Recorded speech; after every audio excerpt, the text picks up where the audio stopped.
O que a gente estava falando aqui no começo dessa edição? De uma pesquisa da Quest, divulgada hoje, ontem também houve uma pesquisa importante da Quest. Essas duas, esses dois levantamentos trouxeram uma redução, indicaram, melhor dito, uma redução da diferença entre Lula e Bolsonaro nos dois maiores colégios eleitorais do país. Estou falando de São Paulo e de Minas. Confira na reportagem primeiro de Adriana de Luca. A nova pesquisa Quest mostra que a distância entre Lula e Bolsonaro diminuiu no estado de Minas Gerais. O petista caiu de 46% no mês passado para 42% agora.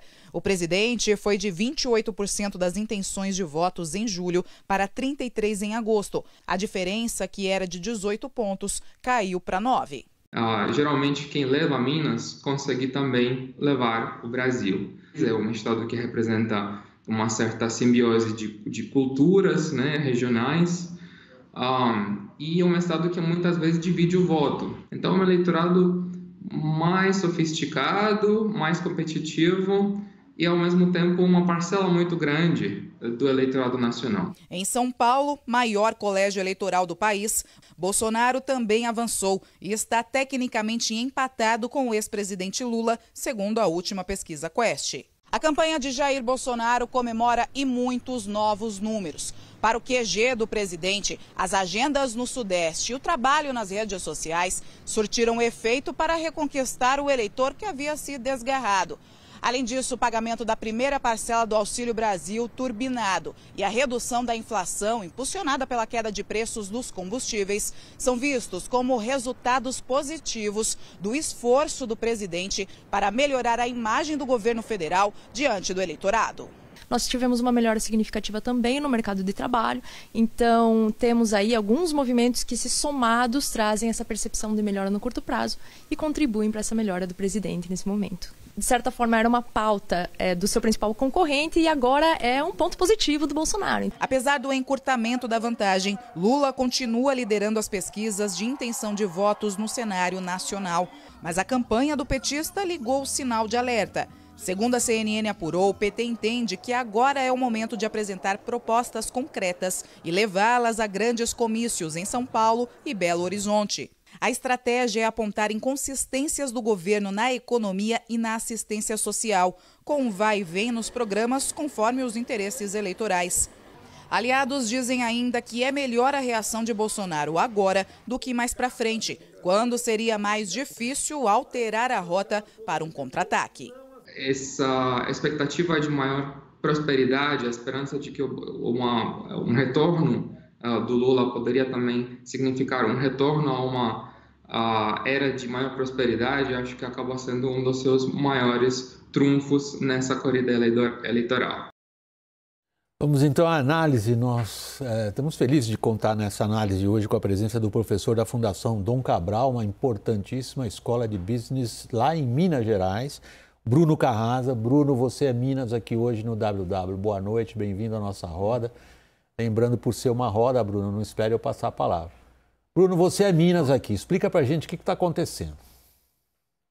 Bom, William, prazer estar aqui. Um abraço a todos.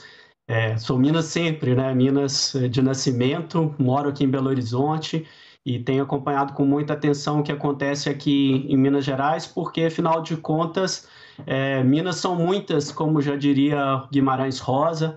Nós somos um estado que tem uma complexidade muito grande, uma diversidade populacional, econômica muito grande, que acaba, de uma certa forma, sintetizando o que acontece no Brasil. Nós temos o norte de Minas e o Vale do Jequitinhonha muito próximos ao Nordeste, temos o sul de Minas e o Triângulo muito ligados com o interior de São Paulo e o Centro-Oeste. A Zona da Mata é muito próxima do Rio de Janeiro e mais a região central de Minas.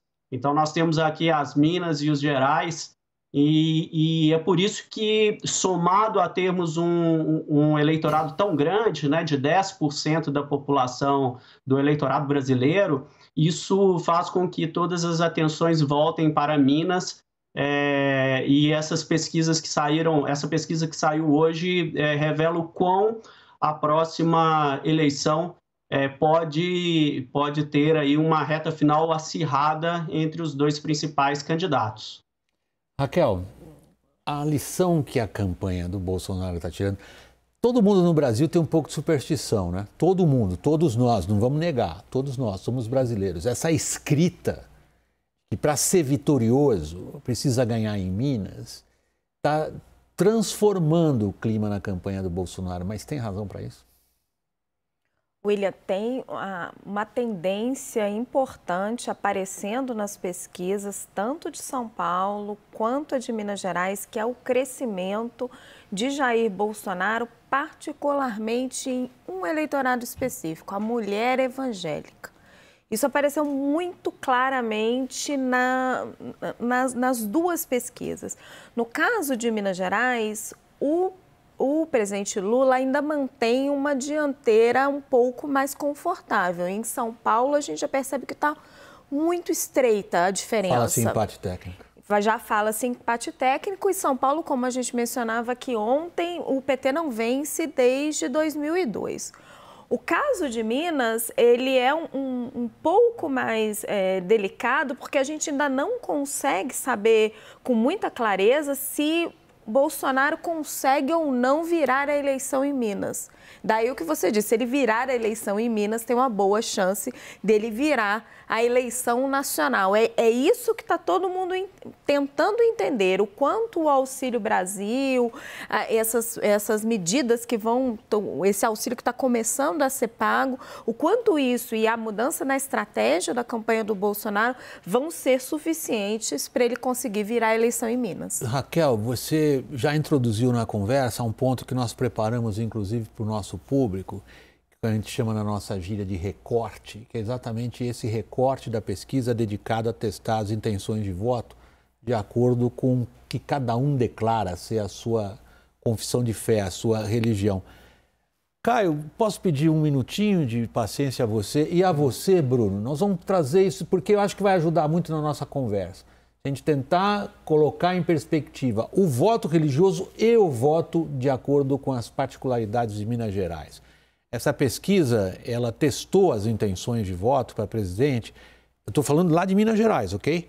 Ela testou de acordo com a religião do entrevistado, é um recorte interessante. Entre os católicos, Lula tinha 49% em março, oscilou para 50% em julho, caiu para 46% em agosto. Bolsonaro tinha 18% em março, subiu para 24% em julho, voltou a subir para 29% em agosto. A soma dos outros candidatos tinha 19% em março, caiu para 11% em julho, voltou a cair 9% em agosto. Falei dos católicos. Agora vamos ver os evangélicos. Ali, entre os evangélicos, Bolsonaro tinha 33% em março, foi para 39% em julho, agora 48% em agosto. Lula tinha 36% em março e julho, caiu para 30% em agosto. A soma dos outros candidatos tinha 16% em março, caiu agora para 13%, ficou a 7% em agosto. Bruno, quando você se referiu a Minas Gerais, não só você fez uma deliciosa citação literária, Guimarães Rosa, eu tive educação pública de qualidade, Guimarães Rosa foi obrigação minha de leitura quando adolescente, mas você foi pelo campo sociológico, você analisou a questão da eleição em Minas pelas diferenças regionais e pelas desigualdades sociais. Mas agora nós estamos colocando um fator diferente nessa conta, o da religião. Qual é a sua análise? Há muito tempo o componente religião ele é muito importante para se analisar a dinâmica das eleições aqui no Brasil. Tanto é que os institutos de pesquisa já colocam esse recorte já há bastante tempo e a gente vê uma dinâmica muito nítida na população brasileira. Primeiro, o crescimento do percentual da população de cunho evangélico nos seus vários credos, né, das várias linhas da religião evangélica no Brasil nos últimos tempos, né? E, além disso, esse eleitorado, ao longo do tempo, também foi migrando. Era um eleitorado que era próximo a Lula nas eleições de 2000 e 2006, e a partir das eleições de 2006, a gente identifica uma proximidade, uma preferência cada vez maior desse eleitor evangélico, de maneira geral, nas médias, para candidatos, primeiro os candidatos tucanos, e nas eleições de 2018 também, principalmente com o Bolsonaro encampando aí esse discurso ligado aos costumes, um discurso que ao longo do tempo também deixou entrou em choque com a plataforma progressista da esquerda brasileira. Isso tudo acabou contribuindo para que o eleitor religioso, na média, de uma forma geral, migrasse para Bolsonaro, e ao longo do exercício do seu mandato, o Bolsonaro produziu um discurso muito claro e políticas públicas voltadas especificamente para o atendimento desse segmento do eleitorado. Então, de uma certa forma, esse crescimento na preferência, na intenção de voto do eleitor evangélico nos últimos meses sinaliza uma tendência que já era esperada nesse nível de campanha. À medida que a campanha vai se acirrando, esse eleitor evangélico manifesta sua preferência por Bolsonaro. Eu vou voltar a isso. Deixa eu passar a palavra para o Caio, até agora está aqui na posição de privilegiado espectador. Caio, o que está acontecendo na política em Minas? Não na política de Minas, mas na política em Minas. É muito interessante ouvir o Bruno, que está lá em Belo Horizonte, porque eu gosto muito de analisar os cenários estaduais a partir dos palanques estaduais.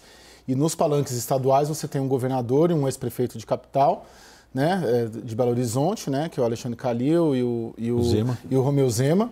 E nenhum dos dois é palanque do Bolsonaro. O Calil é o palanque do Lula e o Zema, num primeiro momento, se afastou do Bolsonaro, que teve que ter um novo candidato lá, que é o senador Carlos Viana, e eu olho muito por aí. Eu acho surpreendente o fato do Bolsonaro não ter um palanque forte em Minas, oficial, porque o Zema correu dele, mas o Bolsonaro consegue, mesmo assim, fazer um crescimento. Isso dá um nó na minha cabeça, porque a gente, com DNA político, cobre política, a gente sempre olha o Estado, quem é o candidato de um, quem é o candidato de outro. Ok. E o candidato do Bolsonaro lá não é competitivo. Eu vou perguntar a vocês três, começando por você. O que é a sua tentativa de explicação? Eu admito, muitas vezes, quando a gente faz uma análise, a gente não tem uma resposta categórica, definitiva, um veredito. A gente está examinando hipóteses. Qual é a hipótese que você levantaria para explicar essa questão que você colocou, Caio? A meu ver, a gente pode estar começando... se a grande marca aventada, analisada até agora aqui dessa campanha de 2022 que é a eleição da carestia, a gente pode estar entrando numa seara perigosa, incômoda, né, de virar essa campanha quase que uma guerra santa. Porque hoje, pelo menos, eu conversei bastante com os petistas muito incomodados de saber como fazer esse contra-ataque ao discurso religioso que o presidente Jair Bolsonaro vem fazendo. Até agora, vinha-se caracterizando a eleição de 22, assim como a de 18 da Lava Jato, a de 2006 do Bolsa Família e por aí vai, a de 22 como a eleição da carestia, da fome, da inflação. Conforme os indicadores econômicos começam a ser aproveitados em benefício do presidente Jair Bolsonaro, deflação e taxa de emprego, principalmente, essa eleição começa, a gente viu essa semana... ataques, discursos, acusações em redes sociais, diretamente pelos candidatos e pelas campanhas de conotação religiosa, sobrepondo-se, portanto, para concluir a questão do palanque, sendo mais forte do que isso. Saímos da economia para valores. É muito interessante a tese que ele levanta, Raquel. Eu vou passar a pergunta a você e, na sequência, ao Bruno. Como explicar essa acentuada tendência de melhoria da performance de Bolsonaro nas pesquisas se ele não tem palanque? Em Minas, né? Estou falando de Minas. Vamos olhar para Minas. Primeiro que em Minas não é incomum, Bruno vai poder falar melhor do que eu, mas também sou mineira, não é incomum esse voto desencontrado. A gente já teve o Lulécio, a gente teve Dilma e Anastasia, né, Bruno? Então, assim, não é incomum. São sempre eleições bastante separadas. O mineiro separa isso muito bem na cabeça dele. Dito isso, tem a questão que o Caio estava falando, essa migração da economia para o religioso. Eu acho que ainda não é uma migração, Caio. Talvez seja uma diferença de os dois assuntos ganhando importância. Porque, se você perceber, de novo, Minas, entre os homens, Bolsonaro já tem liderança em Minas Gerais. É entre as mulheres... evangélicas. entre as mulheres que ele não tem. E aí, particularmente, as mulheres evangélicas. E aí estamos falando de um grupo que é socialmente muito vulnerável, que vai sentir, sim, os impactos do Auxílio Brasil e que também atende muito a esse eleitor conservador. Você sabe que recentemente estava tendo uma conversa com o Sóstenes Cavalcante, que é o líder da bancada evangélica. E ele me disse que houve aquilo que o Bruno estava explicando, um divórcio na visão dele, do eleitor evangélico com o PT. À medida em que o PT... Ao que o Bruno já se referia. À medida em que o PT caminhou com as pautas progressistas, o eleitor evangélico ficou com medo, não gostou, não se identificou e caminhou para longe. Na pesquisa de Minas, a gente vê que Bolsonaro tem mais ou menos 5 a cada 10 eleitores evangélicos. A percepção do Sóstenes, circulando em várias igrejas, é que Bolsonaro tem pelo menos 7 a cada 10 votos evangélicos. Então, que isso ainda pode ter uma margem de crescimento boa para ele aí. Bruno, qual é a sua hipótese para explicar o que a gente verifica através das pesquisas, que a gente usa isso como substrato, né? A gente usa isso como base para o nosso raciocínio. Não estamos dizendo que as pesquisas dão o resultado final, nem que elas tenham a última palavra. Elas fazem com que a gente comece a refletir sobre uma realidade política. Qual é a tua hipótese de trabalho para explicar isso que parece ser um paradoxo? Não tem palanque, mas tem bom desempenho. Bom, acho que tem várias questões envolvidas aí, vocês estão tocando em várias delas, são muito relevantes. Quando eu olho os números do Bolsonaro, né, do ponto de vista da estratégia do Bolsonaro, para mim é muito claro que o Bolsonaro ele tem 2 missões principais nessa eleição para tentar tirar essa ampla margem que Lula manteve de forma segura até agora, quando a campanha realmente vai começar para valer. As 2 estratégias do Bolsonaro são, primeiro, ele precisa resgatar aquele eleitor que votou nele em 2018, mas que de alguma forma, seja pela gestão da pandemia, seja pelos números da economia, acabou se decepcionando com ele. Então, o Bolsonaro precisa resgatar esse eleitor. E aí entra a estratégia do discurso do Bolsonaro, do antipetismo, do fantasma do comunismo e, inclusive, o discurso evangélico. E o segundo ponto nessa estratégia do Bolsonaro é tentar angariar alguns votos, reduzir a margem, a ampla frente que Lula tem entre o eleitor mais pobre, principalmente o eleitor do Nordeste do Brasil. E aí ele usa todas as armas lícitas e ilícitas até agora, né, como o aumento dos auxílios em período eleitoral, como a força para reduzir a força, o preço dos combustíveis e a inflação. Então, o Bolsonaro está usando todas as suas armas para tentar ampliar nessas 2 linhas a sua intenção de voto. E o voto do evangélico, ele está nas 2 pontas, ele está tanto no eleitor que ele teve em 2018 e que pode ter se desiludido, quanto pelo próprio perfil da população evangélica, que na média é uma população de renda mais baixa no Brasil, ele está mirando os 2 extremos nessa estratégia dele. Bruno, eu vou passar a palavra logo para o Caio, mas só um esclarecimento que eu queria ver a sua percepção disso que você acabou de se referir agora, que é o perfil da população evangélica. Se a gente considerar as igrejas às quais a população evangélica está afiliada, elas são muito diferentes entre si. E a gente detecta no Brasil, fazer uma comparação internacional até agora, não sei se é útil, você me corrija, por favor, se não for.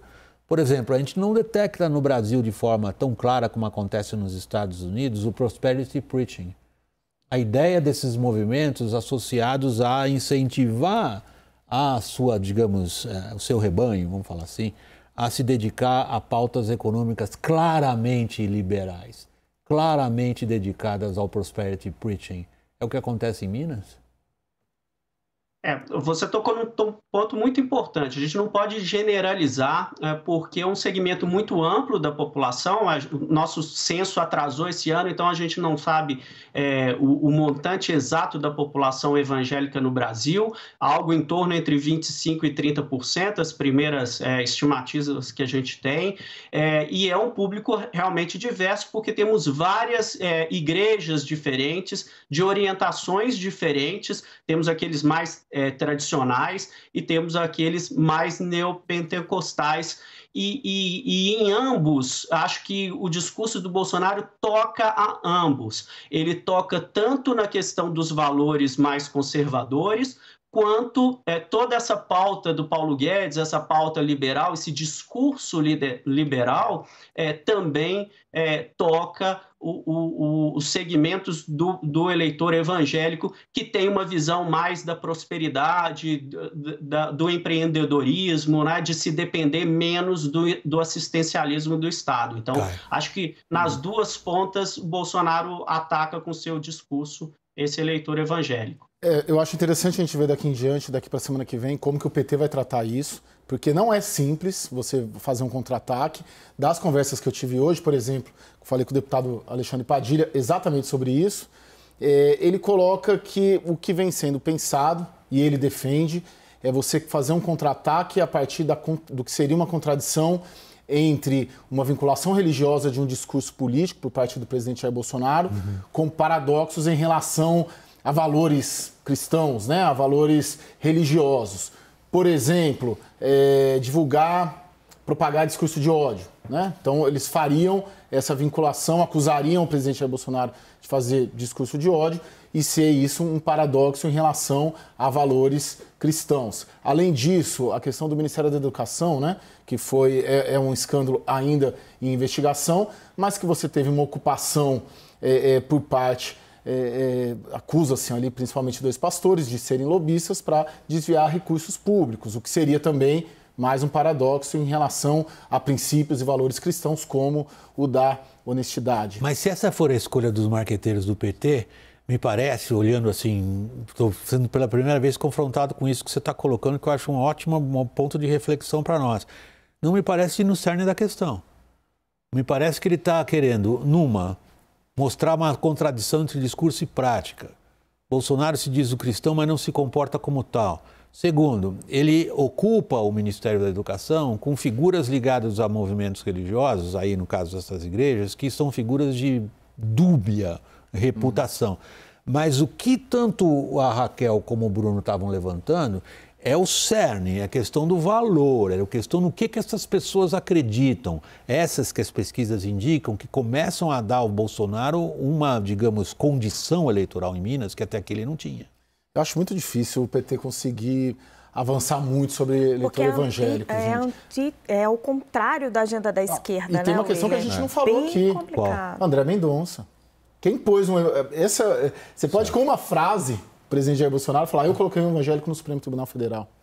E aí, a partir daí, você pode ter outras tantas interpretações. Mas com isso você neutraliza qualquer ataque, sem falar em todas as agendas que o presidente Jair Bolsonaro faz e se dedica a esse público desde 2019 e desde antes. Achei interessante, a Raquel falou desse afastamento. Em 2010, salvo engano, o Lula conseguiu pôr no palanque da Dilma quase todas as principais lideranças evangélicas do país. E foi muito mais a Dilma que afastou os evangélicos do PT do que o próprio Lula. A gente tem lideranças evangélicas aí frequentando o Palácio do Planalto no governo Lula nos 2 mandatos. E é interessante que a partir do momento em que a Dilma depois passaram a frequentar o Palácio do Planalto com o Bolsonaro. Que a Dilma assume toda a estratégia que fez de Bolsonaro o que é hoje um presidente da República, começa no governo Dilma Rousseff. Porque até 2010 o Bolsonaro não tinha esse discurso de costumes tão forte. Era um discurso mais militar, apologia à ditadura e por aí vai.